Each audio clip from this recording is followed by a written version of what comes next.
Magandang araw mga ka-aerial defense, may ibabahagi na naman ako sa inyo dahil ngayong araw na ito ay may bagay tayong pag-uusapan. China muling nagbabala at sumabat kay top Philippines Defense Chief. Pero bago tayo magpatuloy, wag mo muna kalimutan mag-like, share, and subscribe.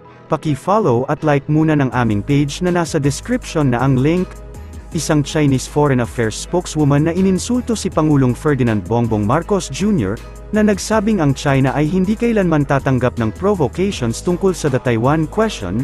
Ang tagapagsalita ng Foreign Affairs ng China na si Mao Ning, ay tumugon kay Defense Secretary Gilberto Teodoro Jr., dahil sa isang pahayag noong Miyerkules, ay tinawag ni Teodoro ang mga pahayag ni Mao laban kay Marcos na insulto at gutter-level talk. Ito ay matapos sabihin ni Mao noong Martes na dapat magbasa ng higit pang mga libro si Marcos upang maunawaan ang isyu ng Taiwan, matapos batiin ng punong ehekutibo ng Pilipinas ang President-elect ng Taiwan na si Lai Ching-te. 台湾问题是中国核心利益中的核心，牵动14亿中国人民的感情。非方言论严重违反一个中国原则和中非建交公报，严重违背非方对中方所做的政治承诺，粗暴干涉中国内政。中方表明严正立场是完全正当和必要的。一个中国原则是红线也是底线，任何人在台湾问题上挑衅，中方都绝不接受，必将坚决回击。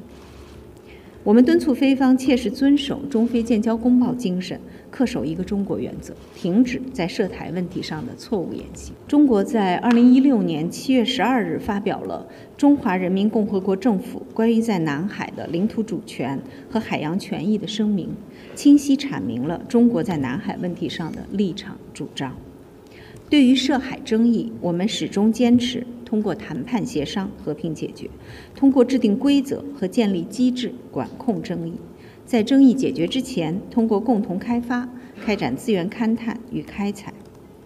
我想再次重申的是，菲律宾同有关国家发展同盟关系，不得损害中方在南海的合法权益。I would just like to comment on the statement of the spokesperson of the Ministry of Foreign Affairs of China. I think the Defense Secretary, Secretary Gilbert Teodoro, has already given his statement about the gutter branding of a statement of the spokesperson. But on the part of the Philippine Coast Guard, we are still going to support the National Task Force West Philippine Sea and the Secretary, the Defense Department, as to whatever preparation that we're going to carry out, supposing that there will be a much more aggressive response on the part of China because of the statement of the President. Sinabi rin ni Mao na ang gayong mga pag-uusap ay hayagang nakakasagabal sa mga panloob na gawain ng China, tila nananalo naman ang Pilipinas sa narrative war sa West Philippine Sea. Sinabi ito ng tagapagsalita ng Philippine Coast Guard na si Commodore J. Tariela sa isang panayam.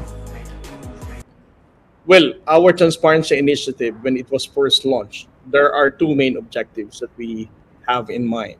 The first one is to provide the right information to the Filipino people. We believe that with the right information, we can be able to unite our country, since this information will also ignite patriotism among the Filipino people. Looking back since last year until now, with the result of survey saying that 6 out of 10 Filipinos now support the approach of this administration in responding to the West Philippine Sea, I think we were already met this objective. Second objective is for us to garner support through the international community. Without any doubt, the Philippine government cannot do this alone, cannot just directly respond to whatever threat and aggression of China. The only way that we can hopefully make a deviation of behavior of China is for the international community to persistently condemn and call out the aggressive and illegal action of China. Since then and now, these two objectives, as you can already know, are pretty much obvious. So if our fight for sovereignty is telling the right story, dominating the narrative, I think we are winning, and that is very effective. But I think in terms of the battle for who really holds the truth and narrative, I think we have been very effective in doing that. Our approach in embedding journalists, whether members of the international media or the local media here, is one of our best approach in dominating this battle of narrative. As I've always been mentioning this, the Philippines is a democratic country. We do not dictate to our journalists or the media whatever story that they're going to write. So the mere fact that our journalists and media personalities that are embedded every time we have this mission in the West Philippine Sea are reporting the factual narrative. This is the reason why it's easier for us to say that we hold the truth. And those stories that the Chinese have been releasing are just made up or half-baked truth or self-serving truth. As long as our journalists and media will be bringing out their cameras and videos, that will always be our strongest tool in dominating this battle of information. Sinabi ni Tariela na ang inisyatiba ng PCG na payagan ng media na i-cover ang regular na resupply mission sa West Philippine Sea, ay nangangahulugan na ang gobyerno ay may factual narrative o katotohanan ang sinasabi.